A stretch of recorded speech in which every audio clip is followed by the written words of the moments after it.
Hi hello అండి అందరికీ నమస్కారం అండి ఫ్రెండ్స్ మనకి ఇప్పుడిప్పుడే ఏపీలోనే ఉద్యోగులకు పెన్షనర్లకు సంబంధించి మరొక ముఖ్యమైన అప్డేట్ అయితే రావడం జరిగిందండి.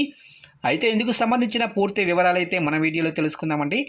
వీడియో మాత్రం స్కిప్ చేయకుండా చూడండి ఫ్రెండ్స్, అప్పుడే మనకి పూర్తి సమాచారం అయితే తెలుస్తుంది. ఇక ముఖ్యంగా లైక్ చేయండి ఫ్రెండ్స్, లైక్ చేయడం వల్ల మనకు తెలిసిన ఈ ఇన్ఫర్మేషన్ ఇంకొంతమందికి అయితే తెలిసే అవకాశం ఉంటుంది.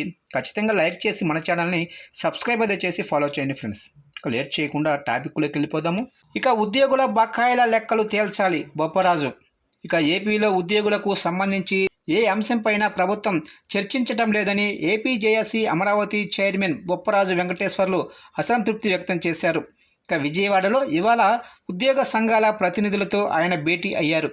ప్రభుత్వ ఉద్యోగుల బకాయిల లెక్కలు తేల్చాలి, 3 నెలల్లో ఆర్థికేతర అంశాలు పరిష్కరించాలి, లేదంటే రాష్ట్ర వ్యాప్తంగా కూడా ఉద్యమం చేపడతాము అని ప్రభుత్వానికి ఒక హెచ్చరికలు జారీ చేశారు బొప్పరాజు వెంకటేశ్వర్లు గారు.